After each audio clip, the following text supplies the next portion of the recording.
Good evening, everyone. Welcome to the 28th day of the New Earth Summit, India's first integrative summit on solutions to our problems in health, food, farming, and environment, now in its third year. I'm Sophie Sequeira from Earthkeepers Goa, your host for this evening, and I extend a warm welcome to our esteemed panelists and to our audience, also on behalf of our summit convener, Darryl D'Souza, and our 10 Earthkeeper groups in India and overseas. We express our gratitude to you for taking time out to be with us this evening and to share your insights and experience so that all watching this live webinar and its recording later may benefit from the holistic science and wisdom being presented on this platform that will help us all co-create a beautiful world. So our topic for today is Fall of the Capitalist and Rise of the Indigenous World Order. I'll start with introducing our panelists. Chandra Vikash did his BTech from IIT Kharagpur and MBA from IIM Calcutta. He has worked with Tata Consultancy Services, Arvind Mills, and SAIL in the past, and is the founder of Indian Dynamics, as well as 10 Systems and Services. Chandra Vikash is the convener of Gaia Earth Sansad, which stands for Global Assembly of Indigenous and Autonomous Community States. Its details are at gaiasansad.org. He is an Indigenous researcher and activist who dedicated the last 12 years of his life for the Indigenous ecological, socio-economic, cultural, spiritual, and geopolitical, and is now the chief mentor and innovation coach at Gaia Innovation Labs of the Global Academy for Indigenous Activism. Chandra Vikash has developed the LACE Gaia model, where LACE stands for Localized Abundance and Circular Economy, which he presented through several international and national research papers at the ITS World Congress 2004 in Japan, in 2009 in Sweden, at the World Indigenous Peoples Conference on Education in Canada 2017, and at the Congress for New Urbanism, Australia 2018. Our second panelist, Darryl D'Souza, who has been teaching people how to reverse chronic illnesses with integrated natural medicine since 16 years, after his own suffering of 14 years from chronic illness that almost ended his life in 2004 due to modern medicine failing him. His book, Become Healthy or Extinct, and lectures, videos, seminars, webinars, workshops, and residential retreats on wellness and spirituality are highly sought out. Darryl was the secretary of the World United Doctors and Healers Association for 5 years, during which he curated and convened their continued medico-spiritual education conferences. Darryl is also an industrial engineer, an organic farmer, environmentalist, TEDx speaker, founder of Earthkeepers Connect, ambassador of Vegan Nation, convener of the New Earth Summit, and a speaker at the World Parliaments on Spirituality. For over 22 years, Darryl has been researching soil, animal, plant, and human biology, marine biology, planetary ecology, and holistic living, which inspired him to do the New Earth Summit as a platform to showcase their integrated and symbiotic functioning. So for the first hour of this webinar, I have a few questions for our panelists, which will be followed by question and answers with our audience at 7 p.m., who can type in their questions in the Q&A box below, even before that time. If you would like to receive the recording of this webinar, please subscribe to our YouTube channel, The New Earth Summit. Now for our questions to the panelists. Darryl, could you please lead us into understanding this very interesting topic? Thank you, Sophie. Good evening, and good evening, Chandra Vikash ji. Good evening. Yes, indeed. When we sent out the invite of this webinar, so many people were really intrigued by the topic and eager to, understand what is being presented. Because from what's going on in the world right now, they have already a pulse of what we are talking about. So first, I would like to start with the very basic definition, for example, of a capitalist. And I have a few slides and pictures that I put in a sequence to, explain all of this, which I will share now. So if anybody would just research and, on the internet or from any book about the meaning of this word, a capitalist, so you will get something like this. Person who uses wealth to invest in trade and in industry for profit in accordance with the principles of capitalism. So it is investment, so basically money flow. It does not say a person is doing anything, any labor, creating any goods and services. No, it says investing capital as per the principles of capitalism. So it starts with money. And then what is capitalism? An economic and political system in which a country's trade and industry are controlled by private owners for profit rather than the state. So it is a for profit investment and quite uh, for a personal use of the capitalist rather than the state in which all of us live, in any country and uh, states within a country. So we surely know that a state also is the body created by the people's vote, majority vote, for the management of the people's common resources for their own benefit.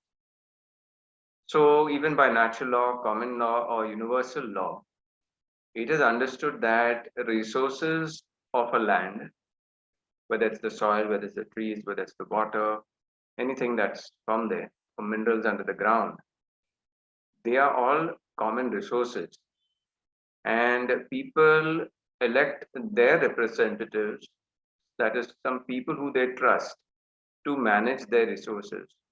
And that becomes your governing body or your, governing your government. But as you see that the capitalists, and we will talk about, when this breed of people or this mentality uh, came up in this world. If the starting point was to invest, then obviously before that, there were lots of products and services in which they wanted to could invest. But the capitalists, the way they structured their model is put down here. They began keeping most of the money that was generated by the hard work of people for themselves and by controlling money supply. So, because that was their main instrument.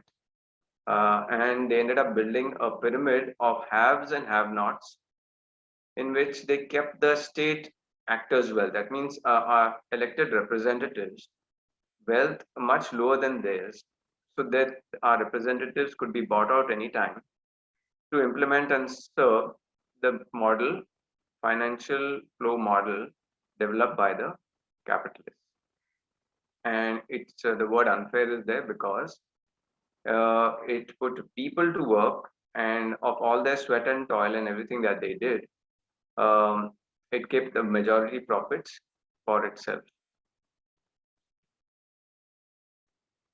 So is that so bad? It would not have been so bad if only the capitalists would have sensibly distributed their profits amongst the various tiers of society who participated in generating all these products and services that used to create this wealth. If they distributed those profits, then we would not have a world of the rich and the poor that is really devastating this planet right now. And it was certainly not the case before this capitalist mentality came in. This mental sickness that I need to keep most of the money that is actually created, by the system, that I need to have it for myself. So before this, so this is what it has manifested, where you have at the lowest rung all of the workers, whether they're the cobblers, they're the farmers, they're the painters, or they are your whoever, architects or your engineers that entire build the system. And then above them, you have another affluent class, which is a richer class, who are managing all of these people through different types of organizations and industries. And above that, you see the military might. Those are also jobs we have to understand, which are fed by the money system. So obviously, the soldiers and the military and the police, they do not grow your food or do anything. They do not create any products and services, but they do a service for the entire system. And if the system has been mainly set up by money flow, then they will serve the money. So you have right now in the world also a lot of police, beating up people because they are going against some bad policies of the state. And uh, you know, uh, that's so the point here is that the entire system is driven by money, because if the soldier, the police do not get their money, then suddenly they cannot just become farmers or carpenters. So as you go up, you can see how this is structured, and above them are you know uh, the preachers or the religions, the heads of religion. Now we have to understand that human being, whether it's a man or a woman, there are only two ways to control them. First, it depends on their makeup and their psyche. So if the person believes in a notion of God, that has mainly come through so many books, that has come through printing presses, that have come through organizations, and that has originated through certain institutions. So that's one system of understanding about God. And the other system of understanding about God is what happened, what was the system before this, before the universities came. So in the next slide, I'll go to that. So I said one way of managing human beings is through a logical notion of God that comes out through institutions and religious men, which gives you something like the commandments, for example. And it's very shocking that human beings who are supposed to be very sentient and evolved and spiritual, that they need to be commanded. So we all know that something like although it's a very great animal, the dog needs to be commanded. Like for example, he doesn't do what you want, then you teach him some lessons, which is always the carrot and stick method, and generally the carrot wins. So you train a dog that if you do this, then I will give you the carrot, whatever your meat, your bone, all of that. So what I'm saying is, animals like that, when you want them to do something different from what is their norm, that's when you make rules and regulations and have to be shouting at them all the time. And above that, for human beings who do not believe in this notion of God, that he is some old man in some corner of the earth or this solar system or the entire cosmos, and he talks, he gives orders, and if you don't do what is written in these books or these commandments, that you're going to get punished. So if there are people on this planet who say that this seems to be really ridiculous, and I don't believe in this notion of God, then they are called atheists. And for those people, you have the military or the rule of the kings. who will say, so you can see a king on top, and below that you can see the military. So that is the not the carrot approach; it's the stick approach. So basically, human beings, if they believe in God, you will give them all this indoctrination and make them walk the line and behave as they're supposed to behave in this pyramid through spiritual teachings and religion. And for the atheist, you have the police, you have the king, you have the military. And right on top are the guys who collaborate with even the king and the military and the police, because they are the people who keep the money flow. So that is the top rung of the capitalist that's running this entire system. Now, before this, we had people all across the globe having their own societies, being self-sufficient, and not having any law and order problem in their area, unless a different community tried to, get their resources. But here, what was the system and structure? It was most of the people did work, and then some people who were given the seniority or the authority because of their wisdom, they were called as the elders. And among that group of elders, there would be the spiritual person or the shaman who would commune with nature and with the living spiritual sciences and give people direction and how to run the community in a very organized and cordial way. Now, you may be surprised that all of these communities that lived in nature, they had the same understanding of God, which was a very universal understanding, an energy, a presence that is pervasive in all things. And, that is very beautifully explained in what is called Sanatan Dharma in India, which is actually a detailed sciences, the living sciences, and how all of creation has come through uh, an amazing intelligence, all of manifestation. And that's why in that system they say kan kan mein bhagwan hai. That means every atom has the spirit of God, no matter what the form, shape, and size. And likewise, like in ancient India, whether it was the Red Indian communities in that part of the world, or the Aborigines, or the Mayan, all of them had the same universal understanding of God and of creation and why they are here and what they're supposed to do. And what they were supposed to do, they understood, is be self-sufficient in their areas without the greed and the need to go beyond and take what is not theirs or what is disproportionate asset to themselves.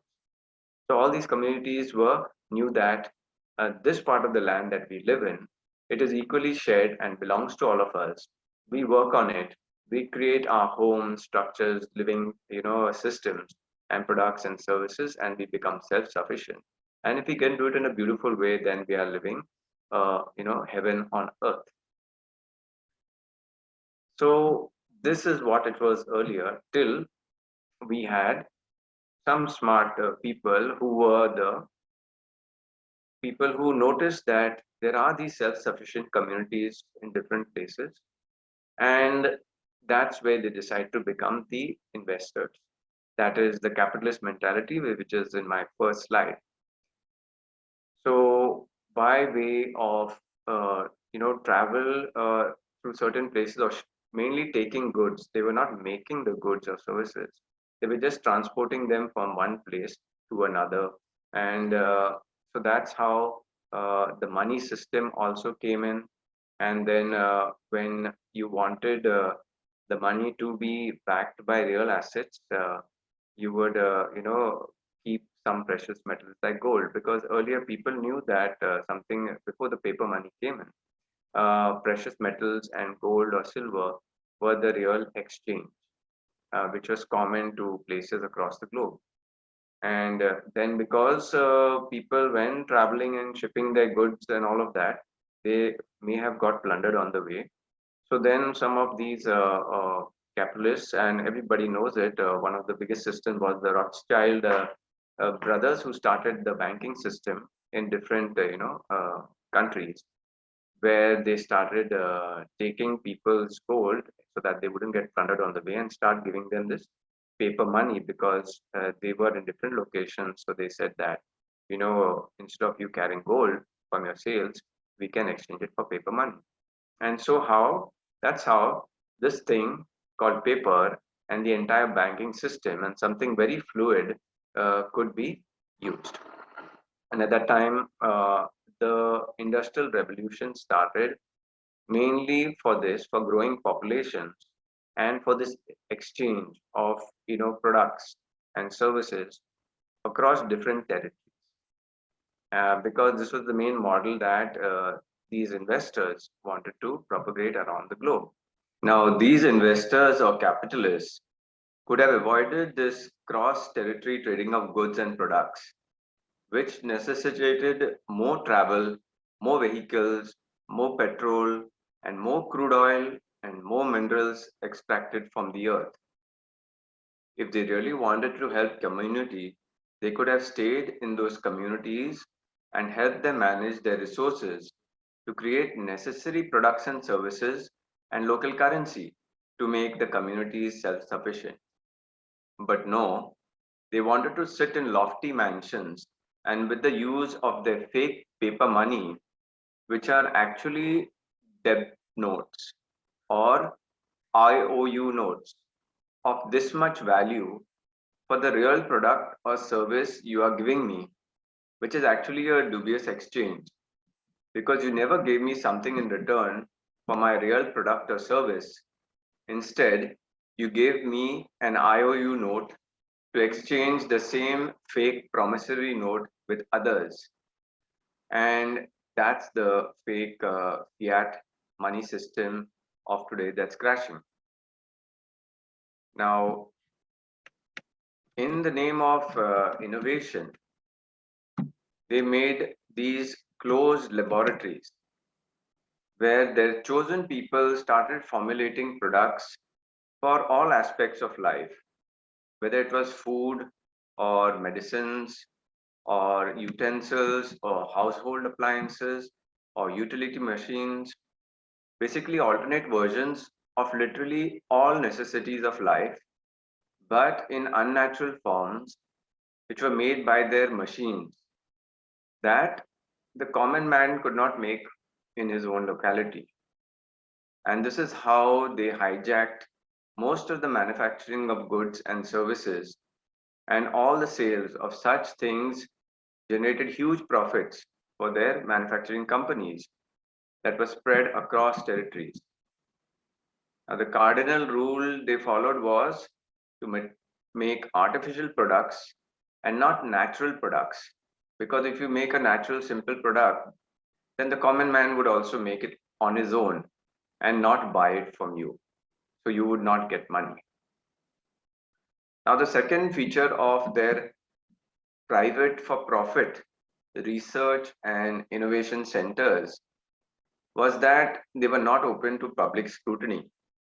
And inside these places, they started manipulating science and bringing out bogus models that only served their money control system. And that's why we have all the fake sciences coming out of the universities that have built basic, fake food science, fake medicine, unnatural products that damage the human body and deplete the earth's resources and non-renewable resources.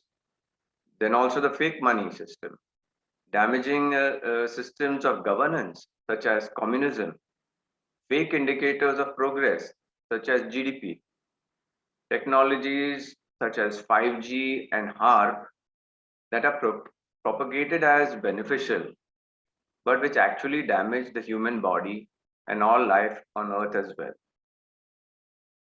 And this fake medical science that claims a non-existent virus is killing people now, when it is actually the toxic radiations and several other toxic additives in our food and our environment All of these formulated by these laboratories of these capitalists that are doing the real damage.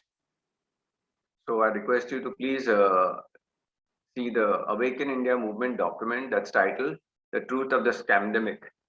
It's on their website, which gives the details of all of these things that are being formulated to damage the human body and produce what is called COVID symptoms right now. Now, the high-tech cities that they have formulated are making people sick, and now they're installing CCTV cameras everywhere, treating each person as a suspect criminal and monitoring the activities all through the day through not only smartphones but also personal computers. Now, who give the right to these people to do all these damaging things to us? Now, we, the people, certainly did not. It is our elected representatives who have been bought out by these capitalists who allow all these damaging systems to be implemented in society. And that's the main reason why the entire world is in a crisis now. These capitalists have conned this entire world into this destructive model of living that builds money and power only for themselves. And whether it's in a first world country or it's a third world country like India, these concentrated zones where people could uh, serve this machine and do things that were out of sync of their local habitat. By that, what do I mean? If you look at this picture, you can see that this is not a self-sufficient system, because clearly you can only see homes and you cannot see any place where food is grown, or you cannot see any water, or you cannot see some basic necessities that are part of a natural complete ecosystem. So all of these people are working for something else. They have been concentrated into a zone, and they're all basically here to feed this money engine. Because if you are staying in this place and you just do not have a collaborative community where you can do some community work and get some food, then obviously you have to do something and earn money to get all those things, whether it's your food or your medicines or other products that you need in life. So in this very controlled way, people started working mostly for money, because money became the exchange that you could get other things in your life. Now, those cities also happened with another ecological disaster by damming our rivers all across the world. Because to feed a large concentrated population, you needed a lot amount of water that you would have to supply to them on a daily basis. Now, what this created, the hazard that this created, is it choked up the water that was going downstream, and that was there earlier. And all along the rivers, we had civilizations, because human beings always need to live close to where there is water. So as these rivers started getting choked up, you had the civilizations and their local economies dying off, and that automatically created a migration. When there's no water, there is no food, and there's lesser goods and products and services, and a chance of surviving this area. So when people understand that, they all leave this place and they migrate to the place where they will get money. So that is how they get to all of those cities.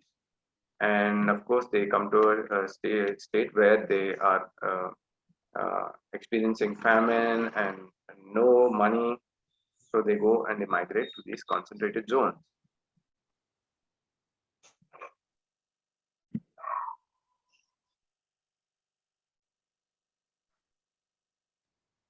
So one important aspect that I wanted to share is that in these concentrated zones that were mainly operated by the sciences that were taught in all these universities, so that's where all of these books and reading and so-called modern knowledge started coming out. And before that, in the indigenous communities or the people in their localities earlier, um, see, the true knowledge and living sciences were always they always flowed by demonstration from father to son, from elders to youngsters, and by word of mouth, and sometimes by written scrolls where there was any calamity, they would keep them in some caves or something, or in times of if there was any fight between communities. Others mostly the knowledge was living knowledge that was passed down. So this is what I just talked about. Uh, so earlier people were in their own local lands, sharing knowledge very openly, and the living sciences, what I call. And when their lands started becoming unproductive because of the lack of water, they went into these concentrated zones. And these concentrated zones were dominated by the model of the capitalists, where they dictated in all of the universities and their books that this is what is progress, this is what is innovation, this is the future of the planet. And they started making all of these unnatural synthetic molecules, whether it was for our products that we use on a daily basis, whether it was for growing food or in our food or in our medicines. And in the bargain, this has taken about 200 years and brought us to a point where we are, destroying the human body with all of these products and the earth itself. So over this time period, instead of natural medicine, we are eating artificial medicine, which is not even curing us. So that is the part of this control system and those big cities where the basic thing was uh, if when you got people out of a natural environment, they could not make their own medicine. So now you give them a medicine or a system that does not cure you, but makes money for the manufacturers. So people remain sick, and unfortunately, this is the state of the world today, which is getting from bad to worse. Similarly, as the people got distanced from their natural food sources because they were in cities, uh, there came in the packaged and processed foods because they had to travel distances and they needed to be preserved. So again, from these processed foods, you had sickness happening for the human body, and from all the packagings, whether it is tin, glass, paper, plastic, you had a lot of uh, reduction or excavation or use of non-renewable resources on the planet, and that's what is running out right now. Our minerals are running out, our oil is running out, and the trees are being cut down to feed this entire machine. And basically, this is the world that we have manifested just because of this uh, money flow and these kind of concentrated controlled living systems that have been manifested by the capitalists. And of course, to support all of this system, you have all of these unnecessary things happening all across the globe. Too much of transport, too much of travel, all of this because people have been distanced away from local, self-sufficiency. And this is what is, costing the planet so much that we have so many machines running, so much heat that is melting our glaciers. This is a wonderful movie to watch, Chasing Ice, which shows the recording of various glaciers of the planet that have been melting over the last 30 years because of this global machine that's running all of these heat producing machines. And as all of that water is getting melted, it's coming down into the villages and cities and causing flooding. So you have the other global disasters all across the globe, and the earthquakes, and the floods, and the rising of the sea level, wiping out coastal villages. So finally, we have this entire machine, just that was looking for profit, has manifested all these problems across the world. And how smart for these capitalists to declare that this has just happened because of people and because of their habits and choices, or because of certain policies of certain countries. But if you can see by now what we've been presenting through the summit, these have all been created by this entire capitalist development system. And now they have openly declared that we need to work on this. Of course, we need to work on this and fix this problem, but there is a proper way of doing it. And that is what we need to do now, because such big universities, such big corporations, such big research centers, and all of that, millions and billions and trillions of dollars that have gone to innovation, have brought us to a point where we are the system, or these corporations that have all the money, they are kind of destroying the earth that belongs to us, the people.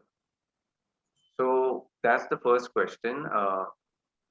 We are now, from all of these mistakes, it has become necessary for us, if we want any future, for the people to collaborate and start doing some things, getting back to a system that works for all of us locally. So that's where this understanding of indigenous people comes in, which I won't get into detail now. The co-panelist, Chandra Vikash, he will talk more about who's an indigenous person, and why do people like us sitting in the many villages across all of the countries, why don't we understand that we are the indigenous people and we have certain rights and authorities over our land which are beyond what these capitalists have?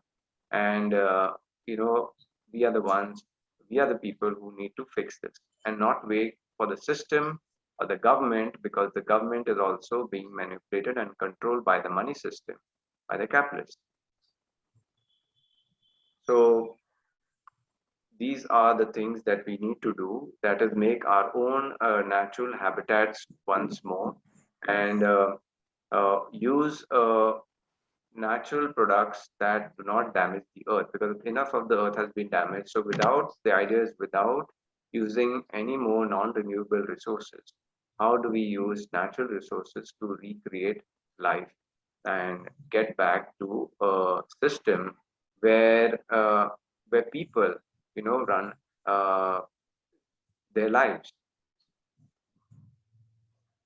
So in a previous presentation, I had shared that we need to do something like this in all of our cities, states, in different countries, to have people's committees who will look at, because we have to remember that the land belongs to the people actually. And if people are not going to work for it now, then obviously, it's just going to be the world that we are looking at right now, which doesn't have a future for more than 25 years.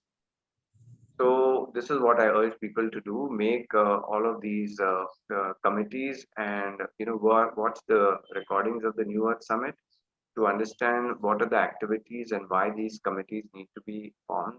From the names itself, the kind of work that they're doing.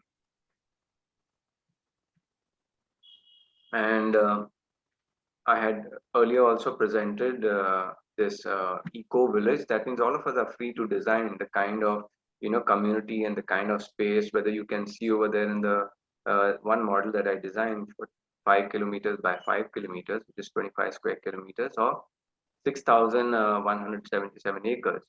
Uh, this is not some great golden formula. People can get together and, looking at the size of their water bodies and natural resources, make something similar.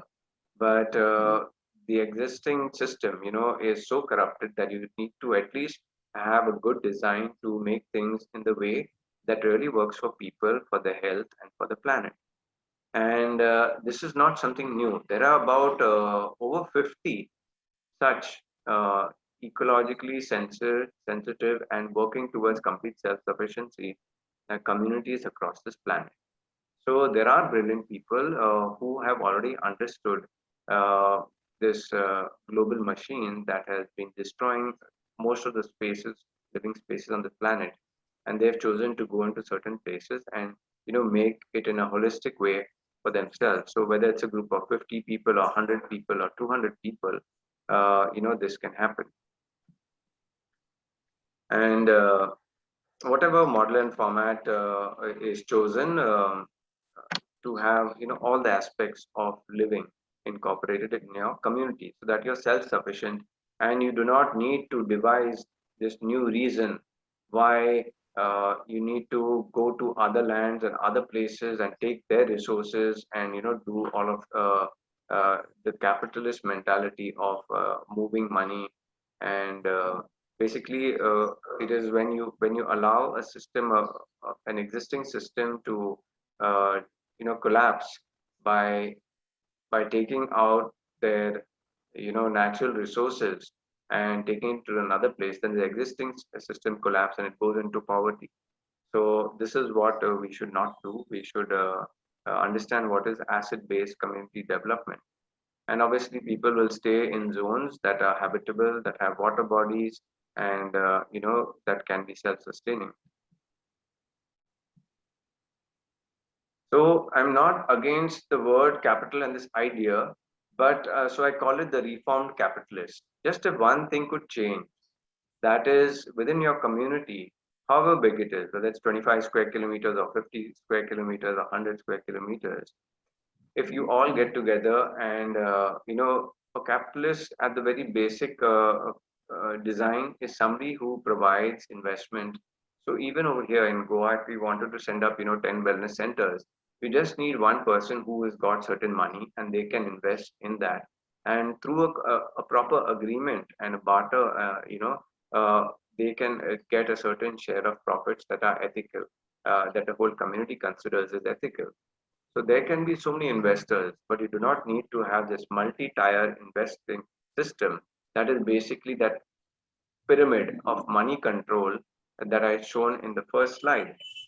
So just with one level of investment, you can create all the goods and services that is provided. That if your own 50, 100 people do not have those the resources or that thing that's required, even in a self-sufficient community, you actually do not need money. You already have everything that you need in life. You need a barter of goods and services and products.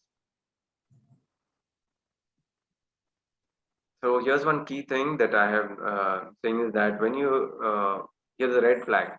When you see a so-called capitalist who is trying to generate more wealth, much more wealth than the needs of the local ecosystem, then sickness has arrived in the ecosystem and there are other driving factors.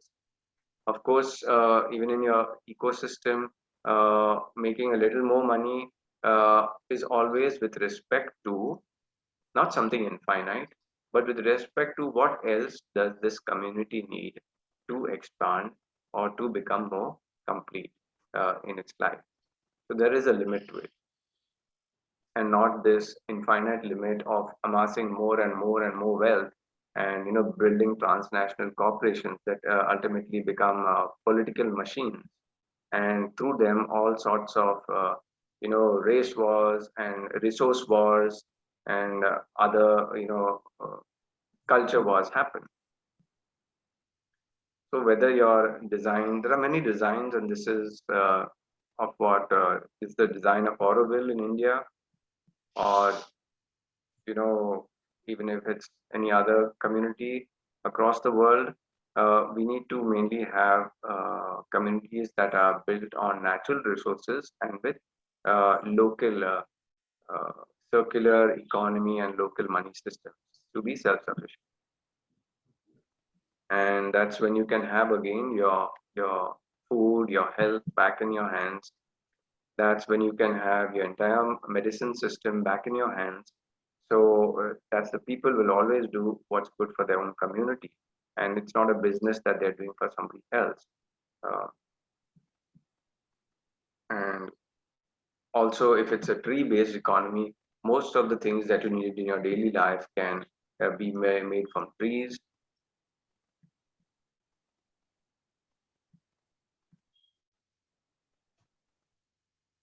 The previous was of products of bamboo. This is about products of coconut. There are about 120 products, and then of various other, plant materials. And this is one of the last slides in this. This was one of the most important plants on this planet a long time before the capitalists came and tried slowly over a period of time shut it down. Because if you can see, this plant has got so many versatile uses. That means if you grow it in your locality, you can be self-sufficient in all these things.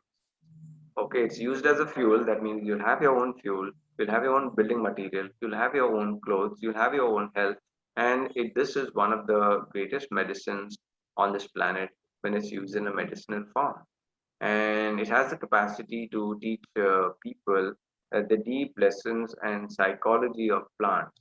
And I have had amazing experiences with, had this plant where it has shown through deeper, experience how the entire earth is wired naturally.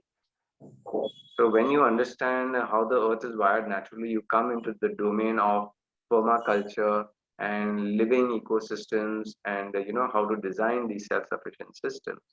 So this was one of the plants that was banned, as a variant of it, that was cannabis. It was called like a drug that people should not have it.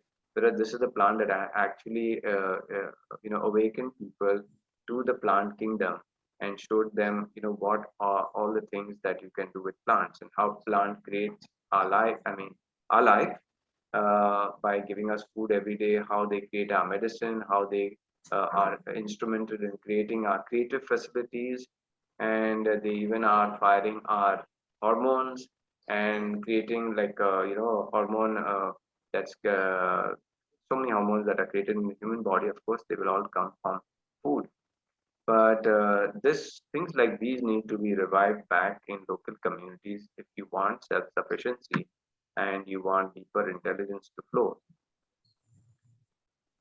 So whether it's a very simple model like this, or a green field, what I call, where you go and set up everything on a pristine land, or else in the existing communities that we are living in. This is the place that I'm living in Goa, in one of those houses right in the middle of the picture. And this is so many of our cities and villages are under destruction of this entire capitalist model. And people across the world now who are real scientists, who are listening to nature, and who have had enough of this pollution and stress and sickness and this rat race, that they have to, the only way they can survive is by doing the job that is given to them to run this capitalist machine. Those people are trying to we are trying to put a stop to the further extraction of non-renewable resources, and to create whatever green space is left, to create natural homes and natural food and natural water. And for the cities that are already there, there is a lot of green innovations happening. And the more green buildings we do, the better. But as I've said before, all of these structures that physically come up from the earth so tall, all the materials that are used in them, they only come for making this much proportionate holes within the earth. So we have to understand that we have to, over a period of time, transition to more natural building materials, to using more plants, because they are a renewable resource. If you're growing more than what you're consuming, obviously in a place like this, there is no scope for that model, because there is no place to grow trees over here that will give you, furniture or other artifacts that you want to use in your home. So we have come now, the world has come to a point where many people are leaving these places just because it's too polluted and it's too stressful, and by force they are going out uh, of these zones. So this is the last slide that I want to share. And if you can see on the top is the entire capitalist system, and this modern cities are run just by money. And people know now all that money, that printed notes, most of it is fake, because it is not backed by real currency or by real assets like gold. So we have to understand that we are people who have come to a point where we will do anything just to get that money. even if it means, making these war machines, making these, structures and taking out all the resources from the earth and killing the earth. We are even ready to do that, only because we are stuck in this money system and we are not able to break out. So, if you want a better life and if you want some future for this planet, please see that you design how fast you can come out of this money machine and get into a format of collaborative people where you decide, where you are making your own food, your own, life, your own art, culture, education system, because this education system has destroyed the entire planet. So that's where I'm coming full circle, where we are again going back to the earlier designs of what was called indigenous.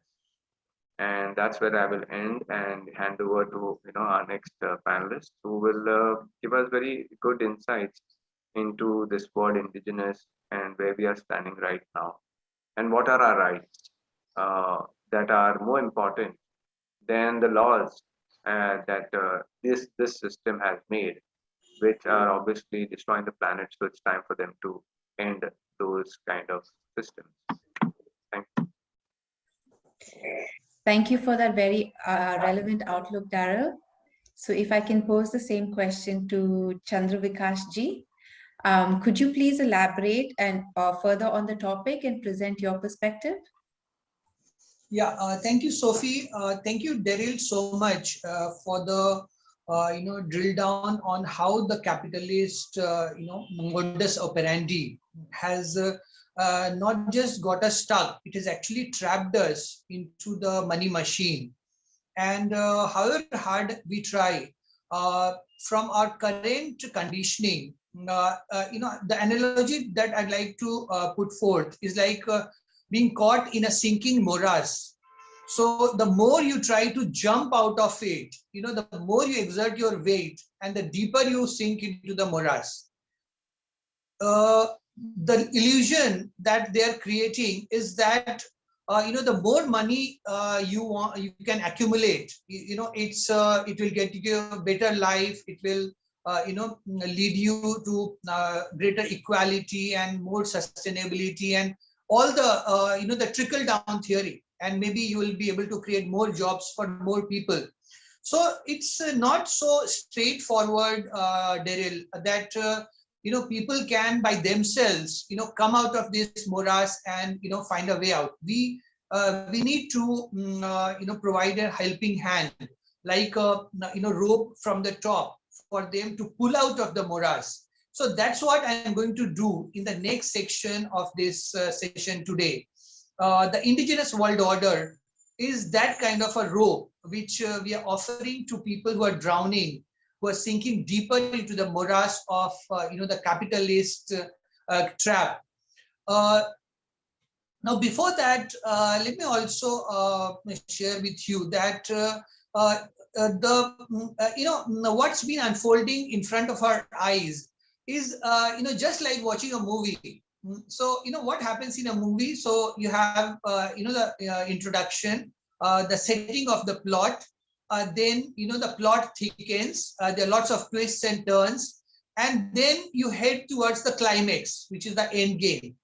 And when the viewer watching the movie is still quite perplexed and quite curious and quite inquisitive as to how things will unfold. Now, for a detached observer, it's always very clear that the truth will always win, that the good guys will always prevail at the end of the movie as the climax kind of breaks open, and that's what we are getting into. So this is like you see a compressed video. So imagine this to be like a decompressed video. So rather than a 120-minute or 150-minute psycho thriller, this has been played out over centuries. So take you back to the beginning of the plot, which is roundabout what I point out as the doctrine of discovery. So that's the moment. That's where the Faustian bargain is struck. And what's the Faustian bargain? The papal bulls, in the name of Jesus Christ, tell all the followers that all the conquistadors that whatever land that you discover is yours. Forget about who's been inhabiting that land, about the humanness, about the love and compassion that we as humans are so intrinsically wired with. But whatever was the circumstances, whatever was the backdrop in Spain and Portugal and in much of Europe, the Crusades before that, the barbarism backdrop, the bloodshed, that was the feudal and serf relationships, very stratified societies, very exploitative, and lots of witchcraft and burning of people who were reformists, and then we have stories of Robin Hood. So that's kind of the backdrop in which the Renaissance and the doctrine of discovery is set. So that's what the beginning of the movie is. Then we come to the thickening of the plot, which is where we see the invention of money. Now, how it's such a clever invention? So particularly, it's called fiat money. So what does fiat imply? It's by decree. And what is it? Is it really money? No, it's a fake money. It's not money in the true sense, because what you are holding in your hand or what you are holding in your digital wallet doesn't have intrinsic worth by itself. If it was a gold coin, then you could actually even melt the coin and get some salvage value out of it. It may not be 100%, but it may be about 80%. If it was a copper coin, even some. But when you have a piece of paper, it's not money, it's actually a debt that has been handed over to you. And none other than David Graeber, whose new book called The Dawn of Everything throws lots of light on how indigenous people had lots of role at the very beginning of the Renaissance, lots of good and the brighter aspects of it. But what David Graeber also wrote, an earlier book, a bestseller called Debt, 5,000 years history of of money. And in that, he very categorically tells us that when you are paying somebody for, let's say, you're paying $10 or 500 rupees to a vegetable vendor or a fruit seller or somebody for some service, you're actually transferring the debt that the government has given you to the actual producer of the wealth, which could be a craftsman, which could be a farmer, who could be a service provider. So you're actually playing with debt. And ultimately, it's a Ponzi gamble. And ultimately, the Ponzi gamble has to burst. So this is the thickening of the plot, wherein, as Darryl so lucidly shows, there are these ivy towers where in universities where we try very hard, we burn the midnight oil to get admissions to these, like in India, the IITs and the IIMs, or talk about the Harvards or the Oxfords. All of these are, like booby traps. They want the best cream of the society, people who could have otherwise created rebellions, people who would have otherwise would have exposed their hoaxes and canards. So they get them, they're sucked into the ivy towers, into the old boys club, into those capitalist circles where they are bribed with, thick, fat salaries.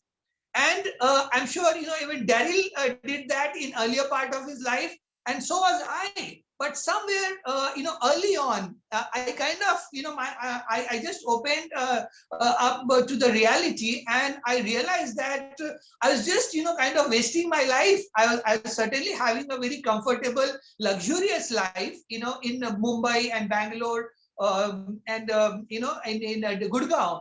But when my conscience really, kind of woke up, I realized that there's something very fishy about this whole proposition. And I started investigating, and that is what brought me to what Darryl has entrusted me with, about sharing about the indigenous story. And that's that I would like to describe as the protagonist of this, decompressed movie running over 500 years.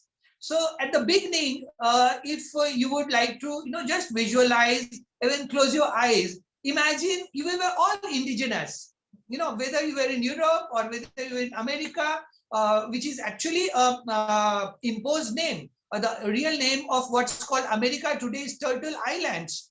Similarly, Autoria is the name of what's called New Zealand today. Similarly, Australia has lots of indigenous aborigine communities. So everywhere it was an indigenous world order. So where did we go wrong? So Renaissance told us that only the white man, the race with all its racist overtones, holding the Bible as for proselytizing and discharging what they call as the white man's burden. And oh God, they took it so seriously. I mean, they were so deluded to believe that they were actually emancipating, these savages who were running beautifully. I mean, of course, the sights, sounds, and smells were very different of the indigenous communities. Yes, there were tribal outbursts, but they all contained within the way the game is set for a particular species. Like, you don't want to educate tigers to behave in a certain way, or you don't want to educate the giraffe. They all learn through in the cradle of earth, in their habitats. They know how to behave. So indigenous people didn't had to be handheld and told to do what they thought was good. But the booby trap was so titillating, because there was this glamour, there was this fascination, the speed, sight, sound, all that put together kind of was very mesmerizing, and everyone kind of got sucked in. Even people who were not meat eaters, people, for example, if we take the traditional Hindu society, even the Vaishnavas, who would otherwise be very devoted to God, they would have their very pristine daily routines. Even their children start getting sucked into the universities, because English education was looked at as the passport to upward mobility. And this is not the story. If you look at the world history, which I happen to have a good fortune to study at depth and in all its vastness, there are such a striking similarity to the modus operandi of the colonialists in almost every part of the world. And would you believe that they continue to play those same cards, and we are the ones who continue to be fooled, continue to be deluded, continue to get sucked into this morass, and to the point where we are at the brink of extinction. And now that these perpetrators of crimes against humanity realize that they are also in trouble, because by their escalatory Ponzi gamble, by the bubbles that they have created, they have actually brought in the Mother Earth's ecological balance into jeopardy. They have transgressed the boundaries of the human habitat. They have not only polluted our land, our inland water, our air that we breathe, the oceans, the mighty oceans. Imagine 3/4 of the earth is ocean, and they're so deep and vast, and all of them has been cumulatively over the centuries and decades, and in an accelerated manner been polluted. And even the outer sphere, where all the satellite debris is floating around, so they have actually come to a point where they cannot afford to continue the capitalist story. So now they are coming up with the sustainable development goals. They want us to clean up. They are pressing the panic button right from the Secretary General of the United Nations, Mr. Antonio Guterres, that we must come to net zero, net zero. So that's the new kind of buzzword that the meme that they have created, net zero. But where is the commitment? Where is the practicing what they are preaching? Has Mr. Antonio Guterres himself in the host country of United States ensured that the per capita carbon emissions, the carbon footprint, is still 25 tons? Could they bring to at least the global average of 1 ton or 1.5 ton, like most of the people in Asia and Africa are living on? So rather than look down upon the people of Asia and Africa as what they call as global South, see how the whole thing is so fine-tuned in their vocabulary. The whole notion of global North and global South is so racist, is so blatantly disparaging of the glorious civilizations what Oswald Spengler talked about, the high cultures of India, China, of Babylonia, of Mesopotamia, the culture of Japan, even Polynesia. So the Western paradigm, which gives birth to the capitalist bubble, is riddled with so many inconsistencies, so many fatal flaws, that it had to burst at some point of time. And that brings us to the climax. And like any good movie so the viewer must go with a happy ending. And I can assure you, being a detached and being a very dispassionate observer of this decompressed movie playing over centuries, that we are looking forward to a happy ending. I don't want to kind of break the curiosity or the climax. I don't want to be a spoiler, but you must see with your own meditative silences that there's no need to panic. There's no need to get into any kind of paranoia. We have already won this battle simply because we believe Satyamev Jayate. Truth always wins. What you have to do, and what I would like to describe as the indigenous world order, which is going to come. So the interesting part is that these jokers, these kind of people who are architecting this movie, they're the story writers, the cinematographers, the producers, and the directors, and the cast ensemble. All of them are well aware that their bluff is going to be called, the bubble is going to burst. So now they are handing it over to the good guys. So this is where I'm going to be a little bit of put the teasers to you, that we may be very few in number, but don't worry at all. What the perpetrators of this huge Ponzi gamble, this psycho thriller are up to, is that they want to victimize people who got trapped by them. Now, even if you look at the vaccine story, now you still have a choice in parts of Africa and Asia, which are the free world today, in the real sense. Today, the free world is not Australia, where you are now imprisoned inside your own houses. It's not Amsterdam, incidentally, where my sister stays and where I pick up notes almost on a daily basis. It's not Europe, it's not America, it's not California, not Silicon Valley especially. It is those parts where we didn't collude with them, where we continue to hold the flag of truth. As truth warriors, we have continued to fight our battles and continue to live a happy, joyous, blissful life with our music and dance and literature and poetry and our cuisine and our everything that makes for a good life. So what they are essentially doing is that through the series of vaccines and boosters and the hoaxes that they continue to play, the latest being the Omicron.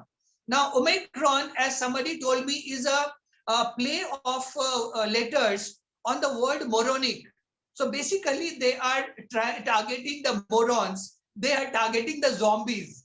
So in a way, if you are a very dispassionate observer and you're not so emotionally sucked into the plot, you'd actually be happy to see the zombies drop like 9 pins and tell you you can't do any two ways about it.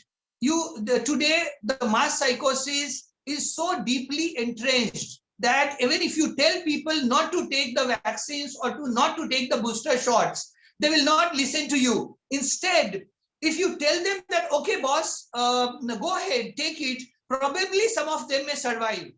So what I'm trying to come to is that coming back to the word indigenous, so I would believe that some of us, so the people who stuck with the truth, continue to be indigenous because they didn't get sucked into the non-indigenous plot. So, for example, coming to specifics of how the United Nations defines it, now there itself I caught the bluff. So when I read the fact sheet of United Nations, which is there, you can just search for fact sheet on who is indigenous on the United Nations website.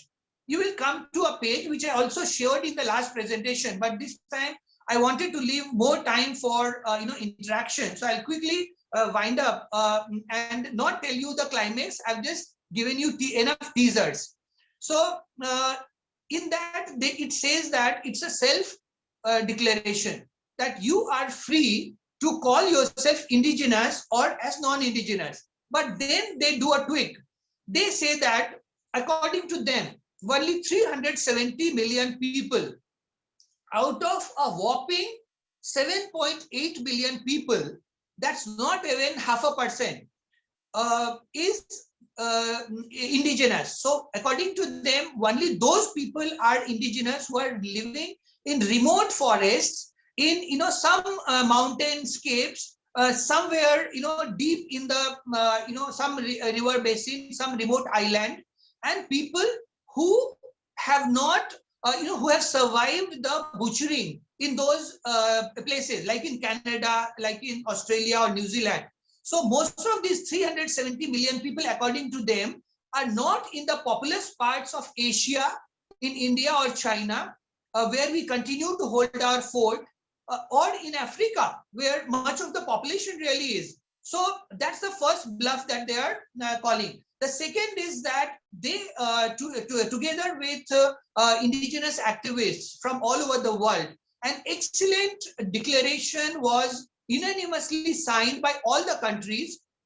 It is called the United Nations Declaration for Rights of Indigenous People. Now, I believe that all the listeners, all the participants, as well as people who may be viewing it later on, can simply search for the keyword UNDRIP, UNDRIP 2007, to get to this document and to understand what I'm saying in a way that they have actually laid the cards out, that if you declare yourself as an indigenous community, and let's say if some of us get together, now the plan that we have for Gaia Earth Sansar is that if we get together and claim that the whole earth is inhabited by indigenous people, and we are the custodians, or we are the stewards for the global indigenous. So one of the kind of tweaks that they have is that they identify indigenous only as localized tribes in some remote locations. But if we say that all 7.8 billion of us are indigenous, and we want back the controls, the access, the rights of all the resources on Mother Earth, then there is a window of opportunity within this document. Using this, we can file a case at the International Court of Justice, and using their own platform, we can actually beat them in beat their narrative that they are trying to trap us into. So I'm just letting out what will really formally and officially win us this battle, and what will lead to the dissolution of the United Nations within next 3 to 4 months. As Darryl had shared a document, and as you can also see on the internet, there is a group called Global Peace and Restoration Committee, something GPRC, which has already come up with a document called the End of United Nations. Now, the end of United Nations would also mean the end of non-indigenous world order. and the onset of indigenous world order. Now, in that context, I would also like to highlight that in the past 100 years, beginning with Oswald Spengler's epochal book called The Decline of the West, that was written in the aftermath of the First World War in between 1918 to 1921, to the recently released book in November of 2021. Now we are on the almost the last day of the days of this month. The book that has been published, that has been released, written by David Graeber and David Wengrow. David Graeber is one of the celebrated, one of the brilliant anthropologists who was considered a genius by many people, and David Wengrow, who's an archaeologist who's worked on current evidences, and both of them have together written a book called The Dawn of Everything. So from the decline of the West a century back to the dawn of everything, what is its heralding is the sequel to this movie. This movie, this 500 decompressed movie, is going to end anytime soon. You won't know, you won't even register any tenant, and the new movie will start, which will be the non-indigenous order, and it will be called The Rise of the East. On that note, I'd like to just end and invite questions from all the participants. Thank you so much. Thank you, Chandra Vikash ji. I would just like to, add a couple of things to what I shared earlier and from what Chandra Vikash ji also told us. Is since I have been talking about the problems of the existing system, right, and how we need to now move to self-sufficient communities, basically to save ourselves and the planet. It is our right. It is the calling right now. So what in this system, what do we look out for as red flags? So, and this is to make it very simple.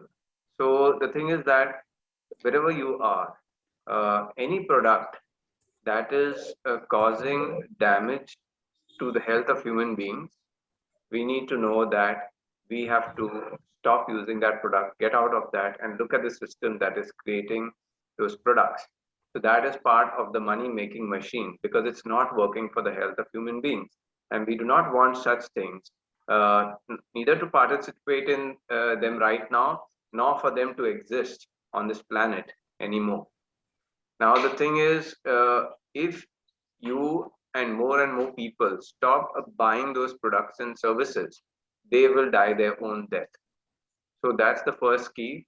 Look out for anything that is causing harm to the human body, and stop using it and publicize it to other people, and stop being part of the money machine that maintains those products or services.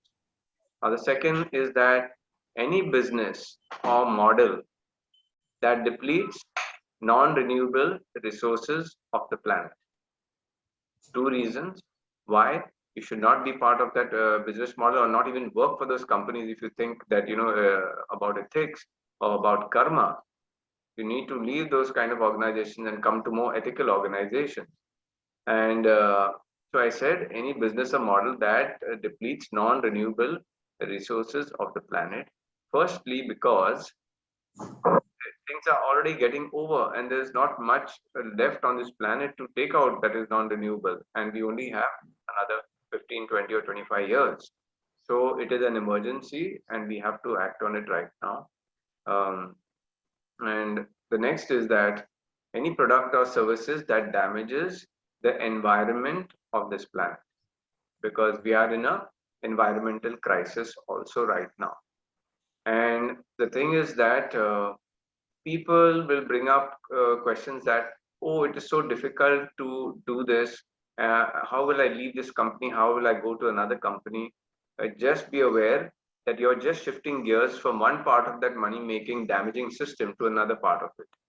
And if that's your thinking that, oh, even over here I may not get. So what I'm saying is, make a clean jump out of the system completely. And there are enough people innovating and trying to build new green self-sufficient systems. So find those people. All the speakers on our New Earth Summit, over 200 of them. They are those kind of people. So just go to our website, thenewearthsummit.com, and find them. And of course, when you connect with any one of them, you will connect with a network of 1,000 people across this country or other countries, and they will bring you all of that information. So you have to be a little proactive and do some work. So not only the New Earth Summit, I'm sure you have many other websites that are giving you access to such resources. The only block is our block and this fear of not getting that money on a daily basis or losing my job. That's something that I kicked out of my life 15 years back. Okay, just because I knew that these days were coming. So I made the move earlier, and now if people are doing it, it is because it is an emergency. And we are the only people who can do it. If we do not make the move now, then this planet is going to rot away and at the hands of these capitalists.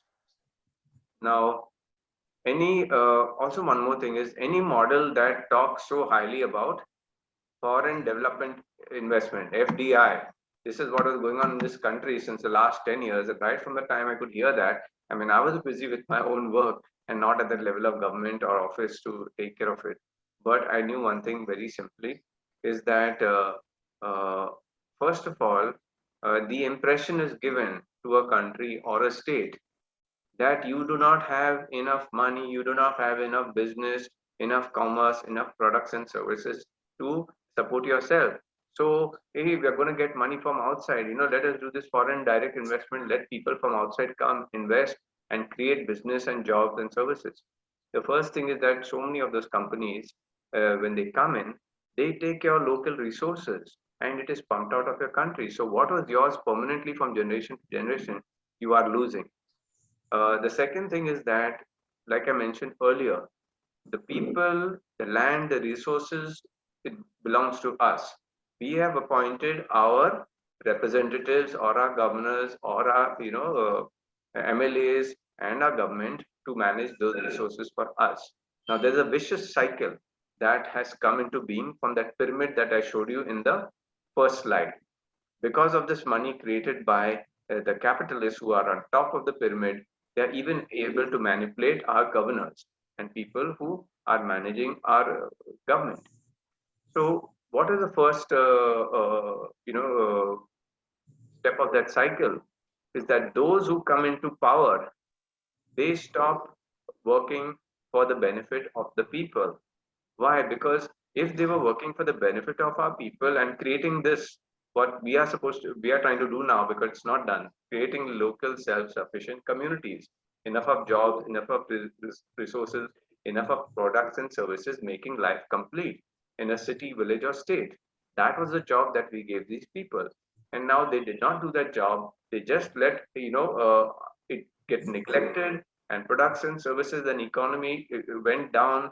Now, the thing is, the key is that if we made our own products and services and all, and we would have been self-sufficient, yes, as per the government, would have been paying our official taxes, and those taxes would have gone into the government coffers directly. And these guys who are managing us would not get a cut of it because you are self-sufficient and you are paying your taxes and it's going into the government coffers, and from the government coffers there are certain common resources that we are supposed to get, which is an agreement by them and us. So they were supposed to give us water, electricity, roads, security, police force, and see that certain educational institutions are established from the some big institutions on the behalf of the government. But that was what they were supposed to do. But these greedy people who are also part of this wanting to climb the ladder, I think it's a sickness mentality. More money, more money. I need more money, because in their psychology, this entire machine has created such fear that if you don't do what we ask you, you will not have money, you will suffer and die. So now the problem is that these guys have come at this management level because they are with that fear and with that ambition and that kind of money.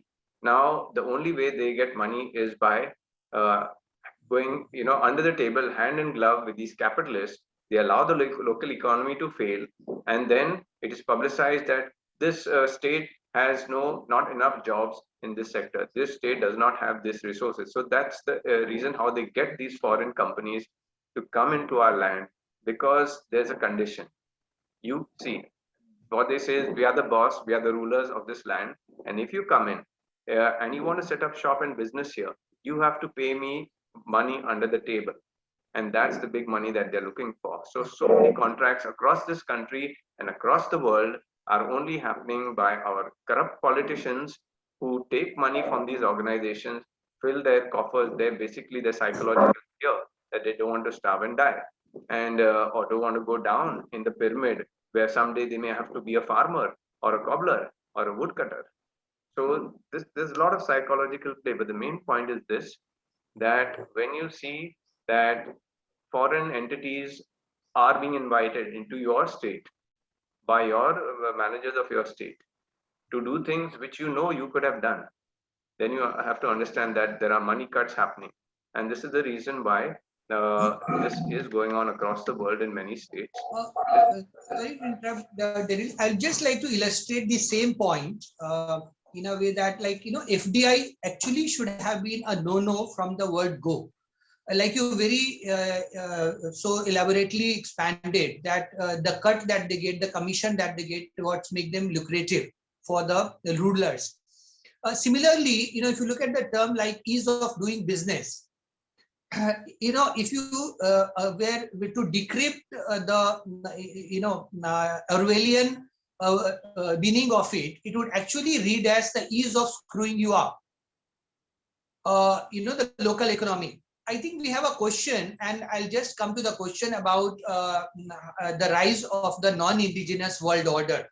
Yes, Chandra Vikash, I'll just complete this one statement that I want to end it with on this topic.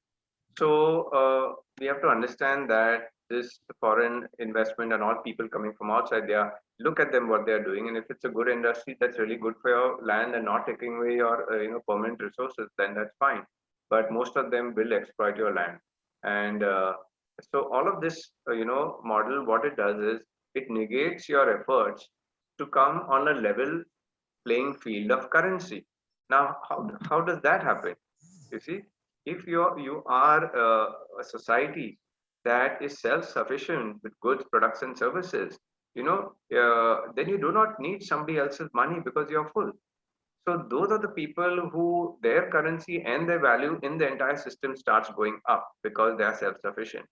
So this entire model of these, our politicians, which have allowed us to the local economy to degrade, and it's being run by other people. You know that your own self-worth of your state and the value of your local currency is going down.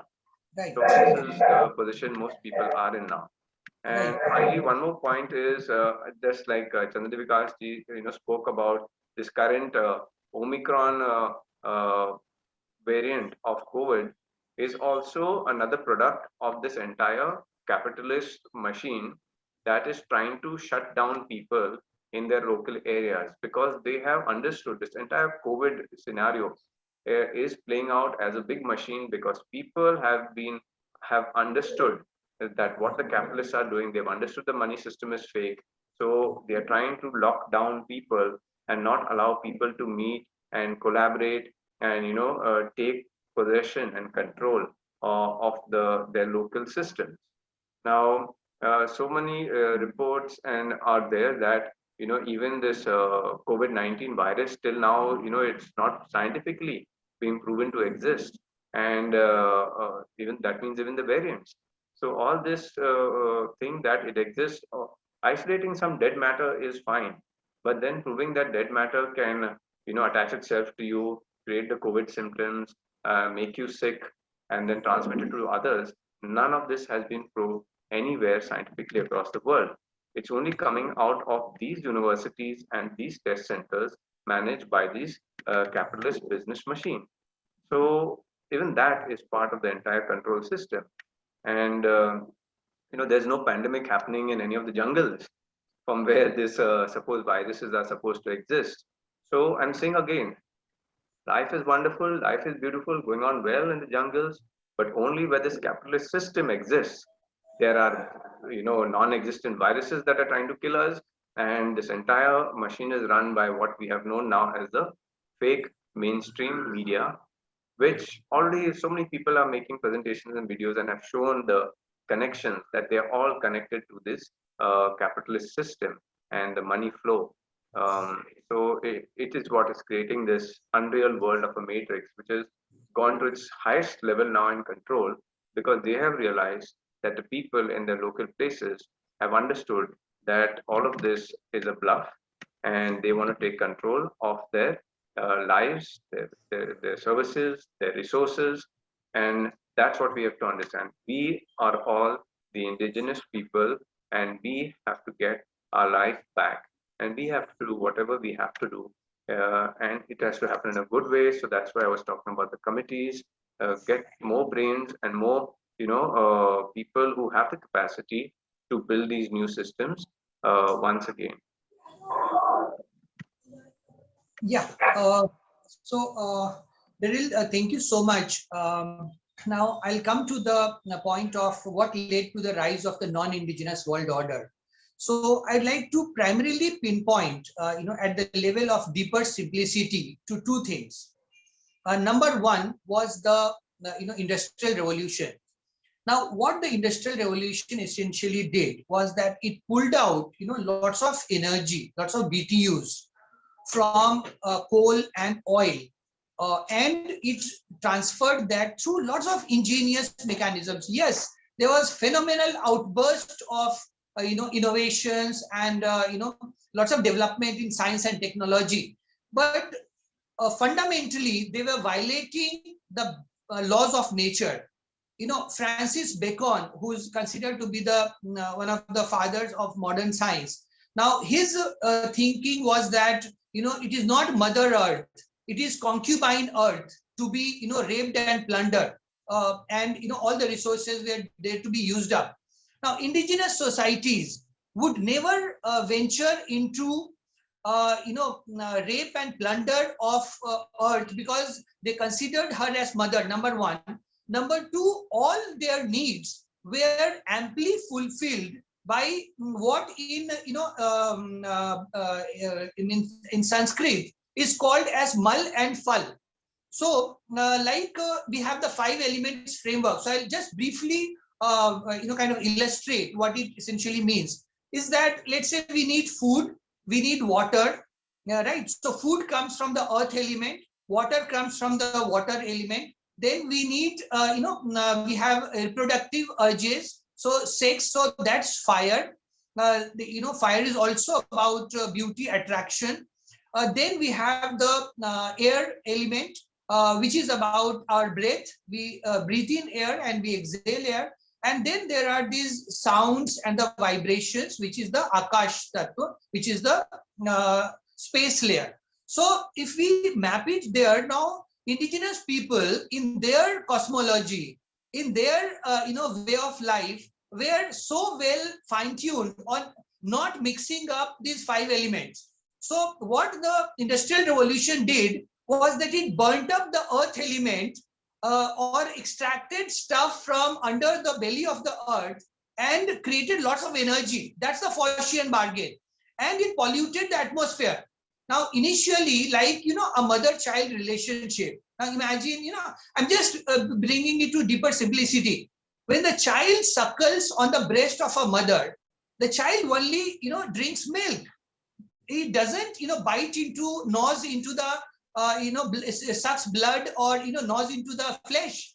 Similarly, when we consider, let's say, in certain societies, a go as mata, the species Bos indicus, the name also suggests that it originates in this part of the world. So Bos indicus, which we call as the indigenous cow, only after you have amply well fed the calf, then only the surplus milk you're supposed to draw. We may differ in our understanding also, because the pastures have vanished. So the cow was actually part of the family. And that is why what the nutritionists will also tell us that cow milk, indigenous cow milk, the A2 milk, is next to mother's breastfeed.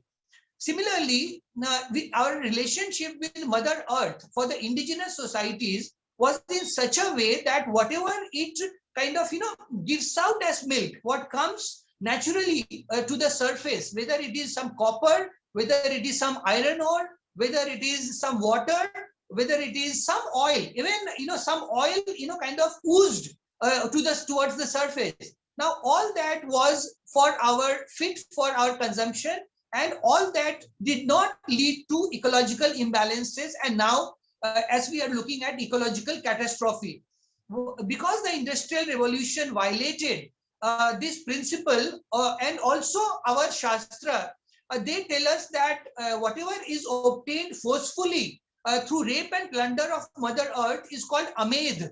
Now, amed is a very interesting word because medha means intellect. So, amed means the destroyer of intellect. So, use of coal, use of petroleum is the destroyer of intellect, because when you breathe polluted air, not only it affects your lungs, it affects your mind. And over the time, the genetic pollution, contamination, and mutilation happens. I will take you to another culture and their belief system. In Venezuela, the indigenous societies believe that oil is devil's excreta. Now, this was the bargain.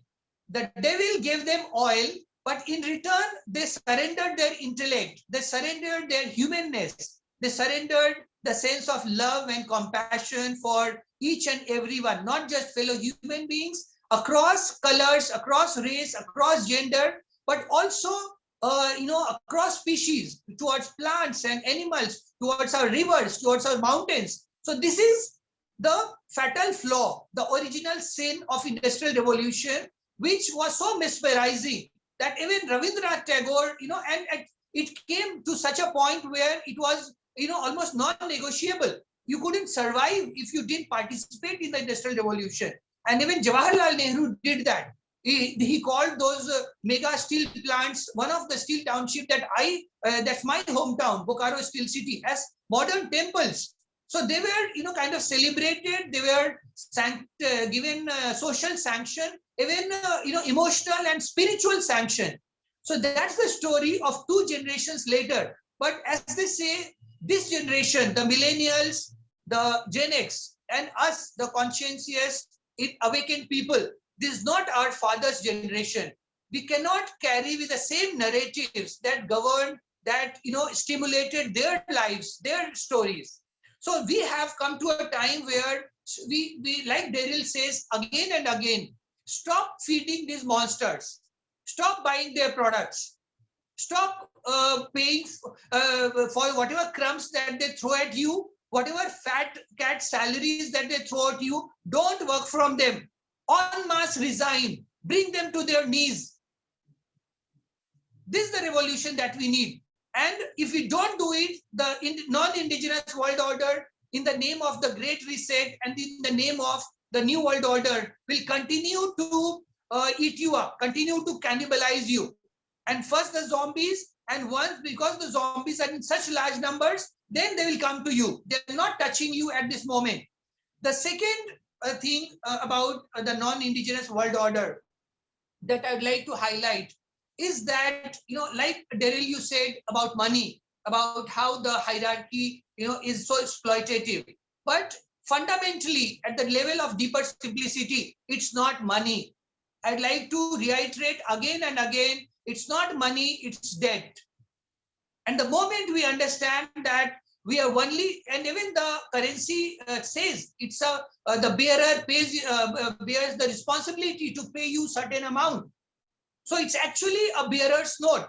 It's a debt instrument.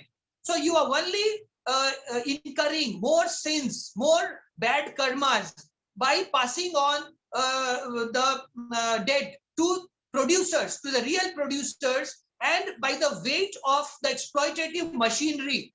Because the police works for the money, the judiciary works for that same money, for their salaries, the academicians work for the same money, the media works for the same money, and they print it for free. The cost of printing digital currency is zero. So you are fighting a battle where you are, again, I come back to that analogy of the sinking morass. You are trying to accumulate more and more weight, and by accumulating more and more weight of money, you are sinking deeper. You're not realizing. You think that more money is kind of, emancipating you from this mess. It's making your life better. It's making you more secure. So that's the delusion that more and more of us, especially the zombies, working for the corporates for some salaries, for the governments, for the academia, who have made this Faustian bargain of selling the soul for some hard cash at the beginning of the month.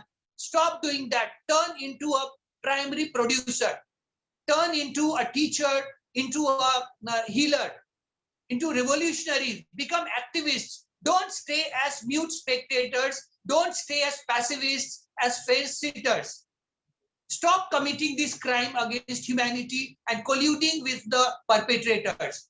So I think I have amply well answered what led to the rise of the non-indigenous world order and what we can do to stop it in its tracks.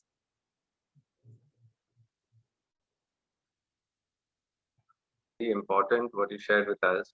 And just one last line that I would like to add for people, that the real revolution for which is steps towards our future is not so much about, of course, those who are trying to do it legally. Uh, like, for example, in India, it's the Awaken India movement. That's a wonderful effort. And those of us who cannot, help legally, and there also has to be a movement which is basically the real part of the revolution is getting together and manifesting these new spaces and products and services. Because how much of energy are you going to put in to fighting the old, when the old system, like Chandra Vikash said, already there are cases in Supreme Court for the benefit of people which are being blocked, and there are so many rulings from these globalists and elites, and another term for them is eugenicists, which are people who think they are a superior breed and they have the right to control the world, they have the right to reduce the population, so who are not are an excess, and they think they are a superior breed just because they know how to manipulate and control people in this world. And let me tell you that they are not more intelligent at all. It is because of this money machine that has been created over the last, thousands of few thousand years, that is the instrument of enslavement. And if you didn't need money on a daily basis and you were self-sufficient, you would not go to work for them and do all these jobs that are killing the earth or killing other the human body. So the real revolution is getting people together, uh, going starting to either reform the place that you are in right now with the principles that we've spoken of today, and otherwise, building it from, on new spaces, because we have to show on new spaces this is how the future of the earth needs to be designed. This is the meaning of no more extraction of non-renewable resources. This is what by the people, for the people, products, services, community, and all is generated. And this is how local, this is the meaning of local currency and local barter. And definitely, once you are self-sufficient, there you may produce some excess goods and services because certain things you cannot do in your area. So you may barter it with other communities. And I think that's a very beautiful, way to live. And maybe some vehicles will be moving to transport these goods and services. But the amazing models that we have, designed do not even require, all these vehicles to be running on your roads of your community every day and create all the pollution and depletion of minerals and petrol on this planet. So this is an amazing time on the planet where all these ideas are available, on YouTube and through many other platforms, and the New Earth Summit also. The real revolution is getting people together and starting to do these activities. And it's very important to note that these capitalists across the world, one of the main reasons they're trying to lock down cities is because people, the indigenous people, that is the local people to the land. Now, I happen to be an indigenous person because I am sitting right now in my ancestral home and the land of my ancestors that has been going on since hundreds of years. So definitely by the definition of indigenous, I am an indigenous person. I have the right to save my land and all of that. And some people may have forgotten, from where they have come, they've transited so many states or countries. But anyway, that so you just pick up a land and where you have a good set of friends and go start building, pieces of new earth. Yeah. Then, elucidate on that point. Now, let's say if you even if you're not in your ancient village, even if you are in a mega city, even if you are an Indian in New York, we are all indigenous to Mother Earth. The spirit of love and compassion, the belief that it is not kept a concubine and the Francis Bacon definition to be raped and plundered, but somebody who's our mother, who we must take care of in a reciprocal way, makes you indigenous. So my simple definition of indigenous would be that anybody who considers earth as their mother is indigenous. And the second thing is that bring it into practice, that because there are different geoclimatic conditions, so there always in every part of the world there is a particular indigenous way of life. In our way, we talk about 5 bha, which is bhajan, bhojan, bhasha, bhusha, bhavan. So bhajan is the songs, the folklores. Bhojan is the food. So bhajan should be indigenous. Bhojan should be indigenous. Bhajan, bhojan, bhasha, the language, the dialects have lots of rich meaning because they carry the botanical knowledge of the herbs of those area, and also in a very beautiful way. Also lots of landmarks, the rivers and the lakes and the mountains. So bhajan, bhojan, bhasha, bhusha, bhavan, the clothing, the attires that we wear must be suitable for the geoclimatic conditions, the climate conditions of that particular land. And finally, bhavan, the houses that we live in must be made of natural local materials. So if we take care of just these 5 basic things, and so we can call ourselves as indigenous even in the United Nations definition. And then together we can claim that because we want, because the UN DRIP, the United Nations Declaration for Rights of Indigenous People, has handed us is excellent declaration which tells us that if we are globally indigenous, as cosmopolitan, Vasudhaiv Kutumbakam, as we talk about, then we are the rulers of the earth. We have as the guardians, as the custodians, the responsibility, the rights to rewrite the constitution for all the the global indigenous. That's there in that document, and that is why I'm so confident ever since I read that document, that whoever has authored that, the indigenous activists from Brazil, from Canada, from New Zealand, from Samis in Scandinavia, there are very few Indians, incidentally, who have worked on that document.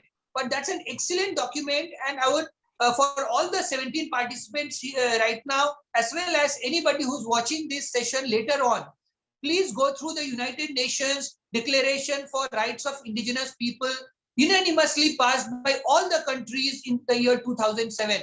It's been 14 years since, and we have a mythology of 14 years of Vanvas of Lord Ram, in the Ramayana folklore, in the Ramayana epic. And so those 14 years have completed. It's for us now to, wear the crown. Each one of us, each 7.8 billion of us, as custodians, as guardians for every other species on Mother Earth. So that's a note on which I'd like to, do a Shankhnad, a clarion call for the onset of the new world order, which will be indigenous. Only the indigenous will survive. Thank you. So wonderful, Chandra Vikash ji. Thank you so much for that. Yes. Thank you, Chandra Vikash. We actually have a question. What is the goal or purpose of human life? And starting from where we are, how can we achieve our goal and purpose? He also comments, knowledge, change of mindset needs to be in the center of Indigenous order. I hope the education system based on nature, that was the topic yesterday, would be of help. I feel this, the statement, excuse my pronunciation, Vasudev Kutumbakam, every living thing on our planet is part of one family, and an African word Ubuntu, meaning I am because you are, becomes part of our understanding. Yeah, so before Darryl answers it, my one word answer to Harshad is pranam and Ubuntu. I see where you are coming from. I exist because you are seeing me. Thank you. Yes, that's wonderful, Harshad, what you said. And this is, yes, India's philosophy. All the world is one living family. And yes, you're very right that this is the time. Somebody had asked also a question that about uh, India as the Vishwa Guru. So yes, we are also collaborating with Project Yug Parivartan, uh, and yes, it's the time now where we are in a joint collaboration, taking this entire movement forward, where India is once again emerging with the very holistic philosophy and sharing it once again in the world at this very critical time, which is needed for us to be one family. So that's where Vasudeva Kutumbakam comes from. And we are also sharing our natural medicine systems and integrating them with modern medicine, some aspects of modern medicine that are beneficial, and the ancient healing sciences.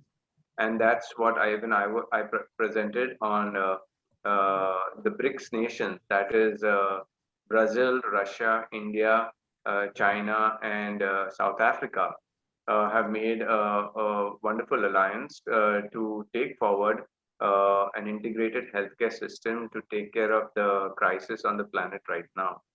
And you will see many of the Western countries who are being part of propagating this pandemic are not in this list. So India is emerging once again in collaboration with other nations who are trying to do the best for this world. So we are bringing back the healthcare sciences, the natural healthcare sciences.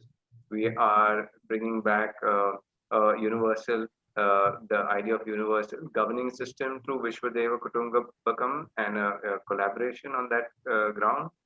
And also, India is the Vishwa Guru. That means the deeper spiritual sciences, with are all there, in the Vedas, the ancient Vedas of India. Uh, they are. It's not so much of spiritual talk, but it's very deep science that is emerging once again. And India has always had that place. Even the Germans, even when they were trying to make anti-levitation aircrafts and UFOs, they referred to the Vedas for the science of how to make anti-gravitation devices. So that has been suppressed for a long time in the world. India has been suppressed, but is emerging right now. And uh, so I would also, yes, just shortly, in as short as possible, because that's a very big question. I would just like to add on the Vishwaguru Bharat Alliance, one of our very important partners is WORD, which is World Organization for Religions and Knowledge. And tell you that they have really helped me, articulate and bring it to a global stage. And Alama Sayyid Abdullah Tariq ji, I mean, he's a phenomenal speaker. He was there also in one of our earlier sessions on the Newark Summit. And I'm sure he'll be there in the concluding session to once again, throw light on for example, he has a very excellent proposition saying that, since Adam was traced its roots in India, Islam is actually an indigenous to India, just like, Buddhism and Jainism. And even Christianity. So we are actually talking about a land which is called Devbhumi, even by the Japanese and the Chinese, and which has been the cradle of civilization. And Vishwaguru simply means bearing that responsibility of thought leadership when humanity needs us the most. Thank you, Chandra Vikash. Thank you for that. And so I will answer Harshad Kothari's question. Two questions. What is the goal or purpose of human life? And second is starting from where we are, how can we achieve that goal? Well, so we have to understand now that we are in a disturbed state.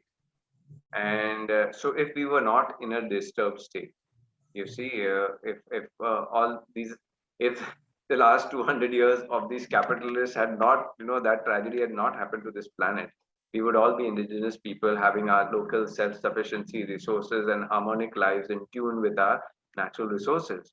And then in that condition, what would be the purpose of goal of human life? And I would just say the goal of human life would be to experience creator through creation and participate in the creation process. And we also human beings having, we know that we are the temple of the divine and we have the God spark within us. And that God spark is creativity and beauty. And that's what we would have been doing, more and more creativity, but in tune with the principles of nature, connected with the living sciences, being very clear that we are not to create at the expense of damaging Mother Earth that sustains our life every day. So I think definitely we would be doing all of those things, trying new things, more arts, more craft, more expression. That's what human beings do when they are self-sufficient, but not in this current world where you're deficient and where you have to work every day for your money. Then you are just in the rat race trying to survive, and all of your creativity, all of your collaboration, all of your good intentions for yourself, for your community, for the earth are all down the drain if you're in this rat race of the money, trying to just serve some masters to get some food on your table and to have a decent life or a decent car or afford a flight or two once in the world, whatever you're working for every day. So, so that is, the definite, what I would say is would have been the goal and of human life to evolve into more and more complex but creative and beneficial system. But now coming to our current reality and the mess that we are in, right? So the first thing would be to, of course, resolve this mess and come out in a good way. But you can resolve the mess once you know the deep structure of what is going on and how to deconstruct it and how to reconstruct something in its place that is going to work wonderfully for human beings and for this entire planet. So that's where we are right now, starting from here. And our effort is very much aligned with that, understanding the wrong sciences, the demented people who are running this entire system. And maybe they need to, yeah, we probably have to put them in rehab. That's also from a compassionate angle. We have to find all of these, politicians, all of these capitalists, and put them in a deep rehabilitation program where they can see first that what they are doing is destroying the earth and people, and then help them reform themselves to do better for the entire system. So that's, I think, where we are now. We have got to understand things in a deep way. We got to deconstruct them, rehabilitate the people who are out of their minds, and it's the people. We have to do it because you see, this entire sickness is there in our entire money system, in this entire capitalist system, and in our governance also. So that's I think that's the real rise of the indigenous order. It's the responsibility of every human being who respects the earth and respects human beings and their health and natural resources. Uh, that rising is happening every day, and each of us has to participate in it. Thank you. Thank you, Darryl. I reckon their rehabilitation can happen with plant medicine. Brazil's starting to do it already. So, wow, that's great. So we already have a caregiver volunteered for the rehab. Lovely. Okay, so we have a comment by Saket Thakur. He says AIM needs widespread coverage on war footage. On to our next question. Mr. Chandra Vikash ji, you mentioned a short while ago that the UN may cease to exist in about 4 months. In such a case, how can the UN declarations on indigenous people hold?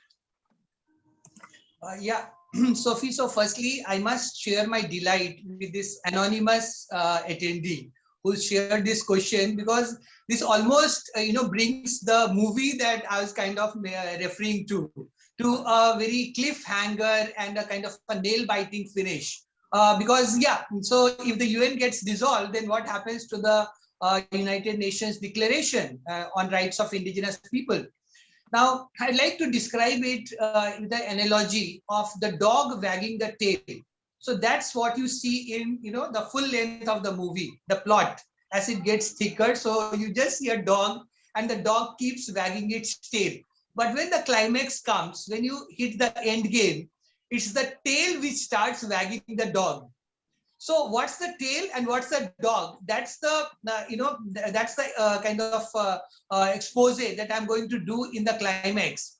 So the dog is United Nations, which was set up in 1945 with a certain charter to stop any further genocides, wars, to work for human dignity for every individual's rights, including indigenous people. So that's the dog. Now, what was the tail? The tail is a small department in the United Nations, very megalithic structure called the Permanent Forum on Indigenous Issues. So please do a little homework on what PFII is. And I have to my credit as an activist that I also invited for the Ganga movement, for free flow and for clean Ganga, the PFII Asia representative, Mr. Fulman Chaudhary, as a civil society initiative. So I didn't take any clearance from the government. So actually, that's the beauty of the UN DRIP, that it actually empowers every person who considers themselves as indigenous to be able to even demand political independence if the colonialized state, which it acknowledges in a very subtle way, fails to defend your rights.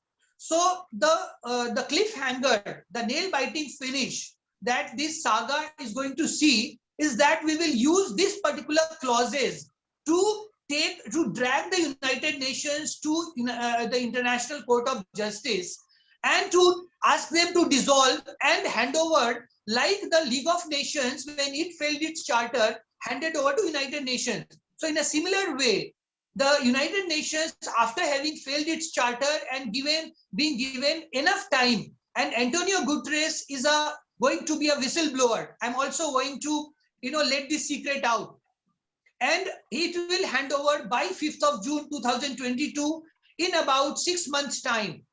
In about 5.5 months' time, actually, to Gaia Earth Sansad. That's my open proclamation, and you must hold me accountable for this, along with all my teammates. Darryl, of course, is my partner in this, not a crime, but the partner in the battle for truth.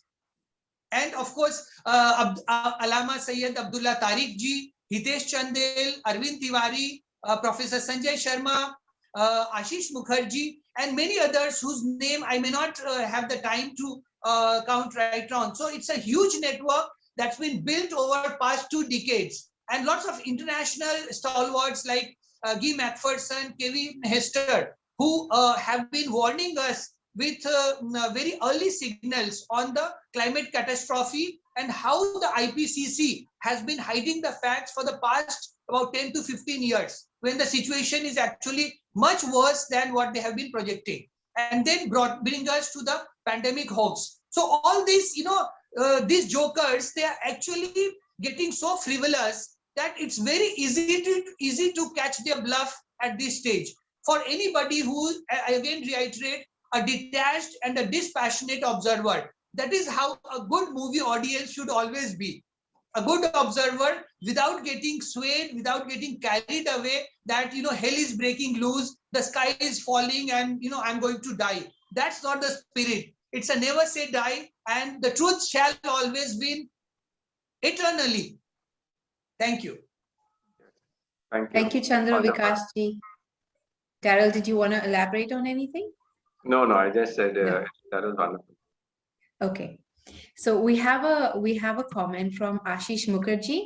He says, beautifully explained by Darryl and Chandra, Vikash ji, about the global system and how to counter it. They have explained in a simple way exactly what is described in the book Confessions of an Economic Hitman. Okay. And we have another comment from Arshad Kotari. According to Sanatan Dharma, self-realization, be able to see the oneness amongst all beings, that is salvation or moksha. Yes, and Harshad, I would ask not only you but our audience also to just visit my YouTube channel and Darryl D'Souza and watch my talk at the Third World Parliament on spirituality. And there, what I have explained these two words, Sanatan and Dharma, not dharam, but I've also talked about dharam there, which is the religions, the diktats, and the formulas and the 10 commandments that we make. But I've spoken on these two words, sanatan, which means that which is eternal, that which is perennial, that which always continues. And then dharma, dharma is duty. And so, if human beings are talking about these two words, they're obviously talking about what is the eternal duty of all human beings. Okay, so please listen to that video, and I will just tell you that the average human beings are the only species on this planet that have violated Sanatan Dharma. And so on that video, it will explain what we have violated, which is not taught in our schools, which is not taught on any spiritual institution on this planet till date. I mean, not spiritual, but any religious institution. So please understand that. And the highest violators of this perennial duty are the capitalists and the globalists. And the only community from human beings who have not violated Sanatan Dharma are the indigenous people of the earth, who were the earth keepers and took this world from the last 10,000 years till the last 200 years. So they carried the earth, even though they were not from India. They were following those principles because, like I shared earlier, if you live in nature, you will live by the laws of nature. You will come to understand the common science, and the understanding of how God is in all things, and so you will not damage any of those parts that support you and are symbiotic. So, so this is what I want to share about those two words, and it'll be very interesting. Please watch it. That the indigenous people across the world are the only ones, human beings, who have not violated Sanatan Dharma. And our call is now, with the modern mind, with our modern creative ideas and more ideas of comfort and convenience, we have to start creating those communities that are as per principles of Sanatan Dharma. That is that which is our eternal duty, which is symbiosis, because we live off the earth, and so we have to take care of the earth. That is our primary. Yeah, just add to that, as we come to the end of the session, and to add to more of the nail-biting finish and the cliffhanger of ending, is that now you mentioned, like in English, it's eternal duty. Similarly, the Arabic word for Sanatan Dharma is called Din-e-Qayyam. So Qayyam is like Qayamat, so eternal, and Din is Dharma. It carries essentially the same meaning. So in that way, everybody who truly believes in Islam is also a practitioner of Sanatan Dharma.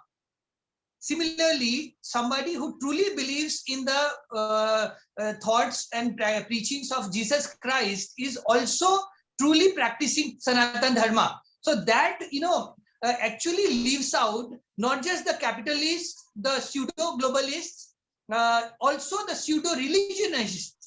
Because if you were a true practitioner of Islam or Christianity, you would never deny, or you would never be in any confusion that you are also a Sanatan Dharma practitioner. So we are all, by the dint of this definition, all indigenous people and all of us practicing Sanatan Dharma, and that's the only thing that's going to sustain. Which brings me to the punchline of this cliffhanger and nail-biting psycho thriller. It's called "Only the Indigenous Shall Survive." Thank you both, Darryl and Chandra Vikash ji. That was a beautiful note to end it all. I love it when we can see the similarities in all religions, the essential truth. So on that note, we're going to end today's session. And we hope it was useful for the audience. A big thank you to the panelists. And we'd love to see you again tomorrow at the same time on the same link for our day 29 topic, self-sustained eco-communities of New Earth.